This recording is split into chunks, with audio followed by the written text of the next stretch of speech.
I don't know how they did it, but they did it. The Boston Celtics win Game 6. Derrick White beats the buzzer with a putback. Oh, my God. Let's talk about it right now on the Locked On Celtics podcast. Be ever ready. Recognize the city of champs. Boston, baby, we do what you can't. Locked on number 18, Tatum and Brown, J-team. Step back, we gon' wet that and slay teams. Of course the Celtics, who else could it be? Screaming like KG with the Larry O.B. Karalis above average, assessing the team status. Best daily pod, no cap, salary matching. Clutch like Bird the DJ, keep John on replay. Prime time, dapping up the truth on the sideline. Raining J's, how it started, raising banners, how we finished. Locked on Celtics, pod, home of the winners. B. Hey there, welcome back to the Locked On Celtics podcast, right here on the Locked On Podcast Network, where it's your team every day. I'm here for you every day, Monday through Friday, bonus podcast on a day like this when the Boston Celtics win Game 6 of the Eastern Conference Finals. Subscribe to the show if you're not a subscriber. If you open up your favorite podcasting app and subscribe, this show gets dropped directly to your device. When I publish the show, you can watch the show on YouTube. You can ring the bell, get notified when I drop the video as well. If you are watching on YouTube, first of all, I'm John Karalis. I used to play, now I cover the Celtics for Boston Sports Journal. I chose this spot at the Kaseya Center because over my shoulder, over my right shoulder, is the exact spot. My thumb is right at the spot where Derrick White put back a Marcus Smart miss. I'm sitting, this is the hash mark, I am sitting basically within a few feet of where the ball was inbounded. And I got to tell you, still kind of not sure how this all went down. Luckily, this is a weekend show. I can just kind of riff about this. Tomorrow's show, I'll get into a little bit more analysis. I'll get into a little bit more of diving into the game and maybe getting to some things that I probably will kind of gloss over at this point. So tomorrow's podcast, we're heading, this is Memorial Day weekend. So you get like a couple of holiday podcasts. But this is just one to celebrate. This really is just one to celebrate because, oh my God, they pulled this thing out. The season was over for the second straight series of Game 6 on the road with all the fans jumping around and people with their phones out recording the scene because they want to record this history. Oh my God, the Heat are going to the finals. Just like the Sixers fans said, oh my God, the Sixers are getting out of the second round. And fans were recording and people were jumping around and I'm watching everybody. I was just, damn, here we go again. Game 6 on the road.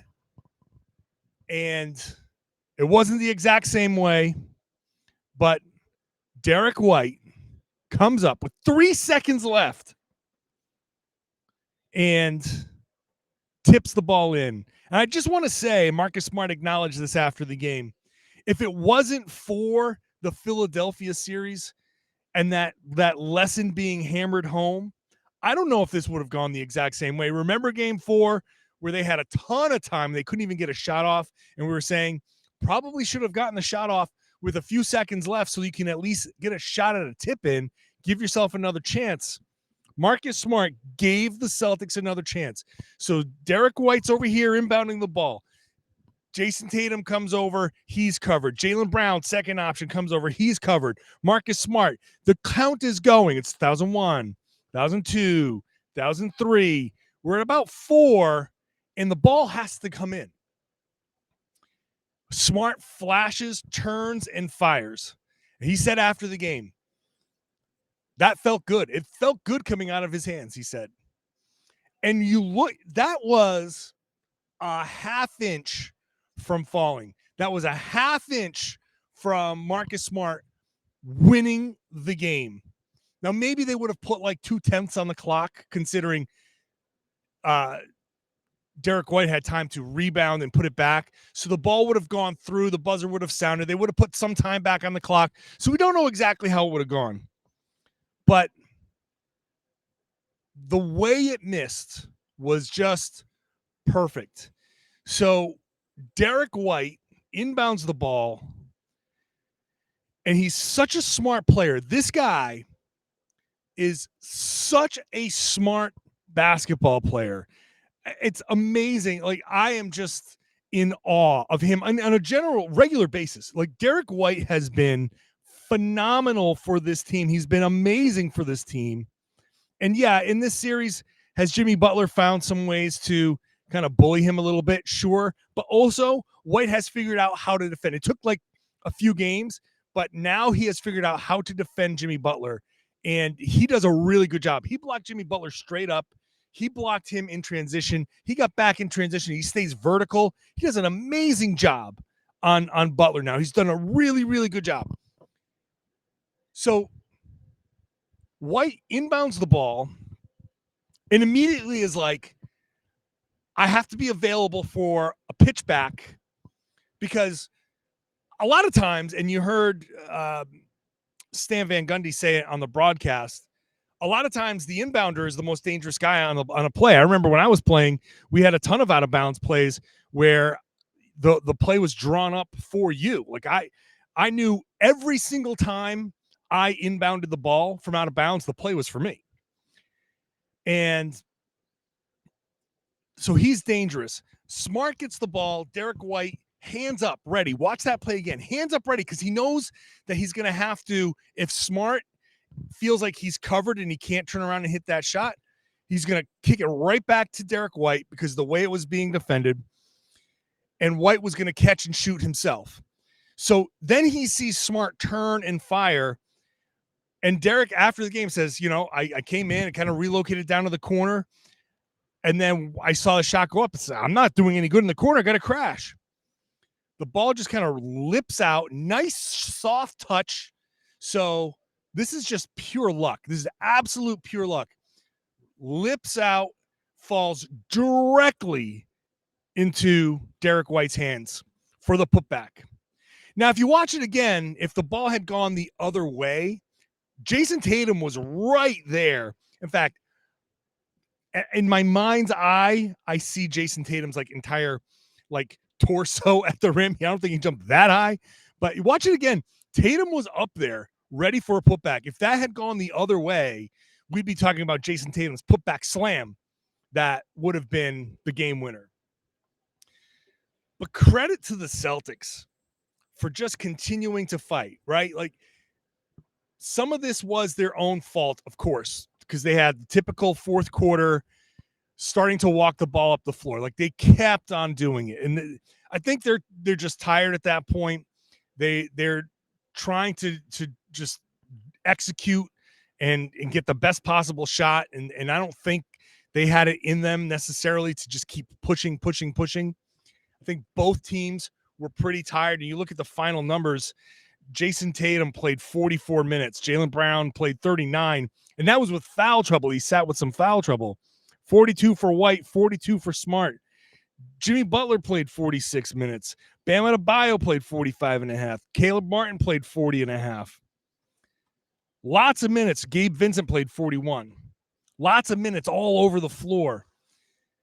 But the Celtics, when you're in a position there for a last second shot, has to be good and bad luck. You have to put yourself in a position. They were up 9 with 3 and change to go. They were up 10 with about 5, just under 5 minutes to go. But the last 3 minutes of the game was kind of hot garbage for the Celtics. And meanwhile, Jimmy Butler, who had been just awful. I don't know if I have the first through third. I just got a pile of paperwork here. Just piles and piles of paper. First through. Okay, here we go. How about that? And all of this is what I need. 2 of 15 first quarter through the third quarter for Jimmy Butler. 9 points. 1 of 3 from 3. 4 of 4 from the line. Final box. Here we go. 5 of 21. So he hit 3 of 6 in the fourth quarter. 12 of 14 from the line. So he goes into the fourth quarter, 4 of 4. He takes 10 free throws in the fourth quarter, and he hit 8. So he missed 2 free throws. Jimmy Butler missed 2 free throws. Missed free throws, you can go back and say Jimmy Butler missed 2, but Jaylen Brown missed 1, Marcus Smart missed 1. So missed free throws all over the place that could have changed this game. But Jimmy Butler goes off. He finishes with 24 points. He had 15 in the fourth quarter. He hits a 3. Al Horford fouls him on the 3-point shot. And I look, no, you don't want to foul in that situation. And, Marcus Smart afterwards, he didn't want to foul. We know it is what it is. It happens sometimes. And it's true. It's true. Al is a smart player. He didn't want to foul in that spot. For a second there, I thought he might have just gotten the ball, but that's a really tough play. You're guarding Jimmy Butler. You could have just said, "Hey, let him take that 3." He's not a 3-point shooter, but this is what he does, right? When he needs to hit one, he'll hit one because he's Jimmy Butler. He found a way. He was terrible the whole night. In the fourth quarter, he found a way to give Miami a lead. The Celtics, with their slow kind of walk up, it invites these kinds of runs. And hopefully they can see that. Hopefully they can look back on that and maybe not do that anymore. You got to go out there and close out these games. Close it out. Go take the win. Don't hold on for the win. Go take the win. But the Celtics did play well. They did defend. They did, I thought they generally did a good job. I just felt like we were back into game 7 of last year. We're back at game 7 and the Celtics with a lead and slowing the ball down and making the same mistakes. And here comes Jimmy Butler. And it was shaping up to be the exact same thing. In fact, if Horford didn't foul him on that 3, that could have been another situation where Butler comes down, takes a 3, short rims it, and that would have been the storyline, which would have been a fun storyline to talk about and write about, to say 2 years in a row, Jimmy Butler has them on the ropes and can't finish it off. Now, of course, major difference here is that was game 7 last year. This is game 6. But the Celtics put themselves in this position. But damn it, credit to them for fighting, because in the fourth quarter, 2 offensive rebounds for Jayson Tatum, 2 offensive rebounds for Jaylen Brown, the big offensive rebound for Derrick White. They had 6 offensive rebounds all told in the fourth quarter. They fought. I've been tough on these guys after the first 3 losses, but look, credit where credit is due. They fought. They worked. They didn't play perfectly. They made mistakes, but they never stopped fighting. They never gave up. And it's funny because Jayson Tatum afterwards said, you're not thinking about that stuff in the moment. You're not thinking about like, oh God, we blew it. Oh God, the season's over. You just think there's 3 seconds left. How do we make a play? The game is 48 minutes long. And actually, it took 48 minutes and a fraction of an extra second by the time that ball went through. But you got to play through the whole 48. And you can look back throughout the course of the game. Like Duncan Robinson had 2 gigantic misses. I mean, the first one that he missed couldn't have been more wide open. It's one of those where you look at it and you say, he was too wide open. He had too much time to think about it. And he kind of got out of his own rhythm. He tried to take the rhythm dribble, which I'm a big fan of, and that didn't even work. And then he took that 3, which I thought was crazy, with 20 some odd seconds left, 26. It was open in transition. But I thought down 1, that was an opportunity to get a better shot. But hey, he took it, he missed it. That's where Marcus Smart got the foul. If Smart had made the shot, made both free throws, then the Jimmy Butler thing might have gone differently, but that would have at least only tied the game, and maybe things would have gone a little bit differently at the end. But regardless, the Celtics caught some breaks. They caught some luck. They also defended really well. They defended Jimmy Butler very well. They defended Bam Adebayo very well. 4 of 16 shooting. They've done a good job on him. The Celtics continue to make the same mistakes, though. Really, really focused on Jimmy Butler, and they give up Caleb Martin. 21 points for Caleb Martin, 4 of 8 from 3. Can't do that. Gabe Vincent, 3 of 6 from 3. Can't do that. The Celtics survived some of those mistakes, but got to give them credit for fighting and playing to the very end. This now is a signature moment. Finally, these playoffs have a signature moment for the Celtics. Finally, this is more than just the annoying playoff run, because the Hawks series was annoying because they should have closed it out sooner. The Sixers series was annoying because it looked like they were dead in game 6 and they had to finish it off in 7. The Heat series is definitely annoying because they very clearly could have not gone down 3-0. This series could be over as well. But here we are. And now, because of this putback, it doesn't change everything that happened, but it sheds a different light on it, because now you're getting the luck, right? Everything that has gone wrong for the Celtics was always self-inflicted wounds, and everything that went right was, hey, they're just good. Now they're starting to get lucky. Things are starting to kind of break their way. The Duncan Robinson misses, a couple of other plays where it just goes their way. They get a couple of lucky bounces. The offensive rebound, Derrick White just getting that lucky rebound. I mean, pure luck, absolute pure luck that fell off to his side, right? He was there. You manufacture your own luck, right? You put yourself in a position to make a play, and the ball, you had to get lucky for that ball to come off, but White was in position to do something. He wasn't lazy, right? He didn't just stand there and watch and say, oh, let's see if that goes in. And then if it came off, let's just pretend he didn't crash and everything went the same. I would have been sitting here screaming about, why didn't you corner crash? That was an opportunity for a putback. That's why you take the shot with a few seconds left. That's the lesson you learned from Philly. I don't know if I finished making that point earlier, but I'm making it now. When the Celtics didn't get a shot off in Philly, this is the lesson. Take the shot with an opportunity to put it back, to get yourself second chances. That's the lesson from game 4 in Philadelphia. And Marcus addressed that. And so credit to Derrick White for creating his own luck.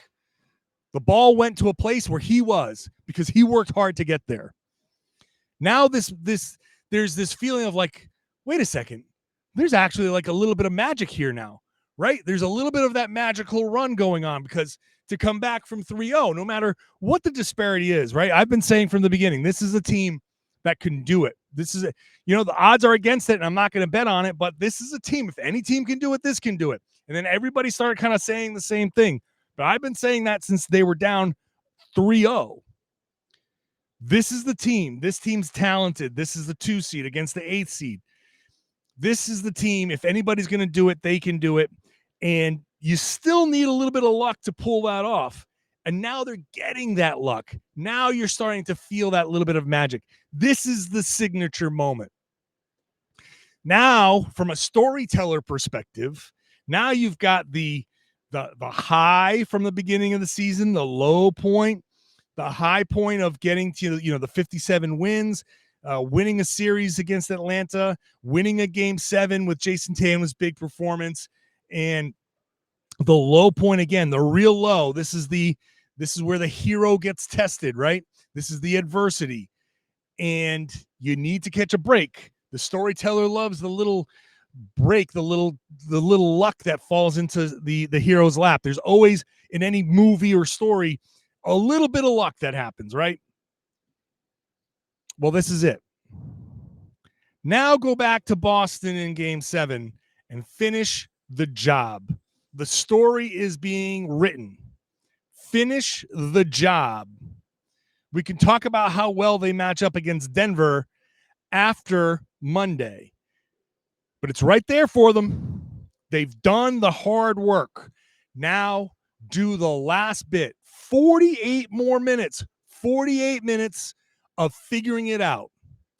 Personally, I don't think Miami has anything left. I think this is exactly why Spo sat Jimmy Butler at the end of Game 5, when it was still in the high to mid-teens, and Boston, as you can see, you saw it in this game, Boston with a fourth quarter lead, 16 points at one point in Game 5. It felt like, ooh, boy, if Miami really wanted to try here, they could maybe make a run. But he didn't want to make a run. He didn't want to make it so, hey, let's try to maybe win this game. Spo sat Bam Adebayo, and he sat Jimmy Butler, especially Jimmy, for this run. This was the game. And it almost worked. It almost worked. They took everything Boston had. Boston went up by 13 at one point. They were up 9 with 3 minutes to go or so. And Jimmy Butler made the run. He had just enough left in the tank to make that run after sucking the whole game. This was it. And Boston catches that break. And after the game, Spo was like, I don't know how we're going to do it, but we're going to go do it. It was defiance. It wasn't confidence. It was more defiance at that point. I don't know. And obviously it's Game 7. Anything can happen, right? Caleb Martin can go off for 40 for all I know, because Caleb Martin is like a god at this point. As long as they don't play Cody Zeller again, they'll be fine. But you don't know. You don't know what's going to happen in Boston. Game 7, it's weird. But I think Boston going home with this win, with the crowd knows. Celtics fans, I know you know. And some of you might be going to the game, and I know you know how important this game is. The fans are going to be amped up. It's Monday night, Memorial Day. People have had their barbecues. They're going to the game. They're going to be a little lit. It's going to be fun. It's going to be loud.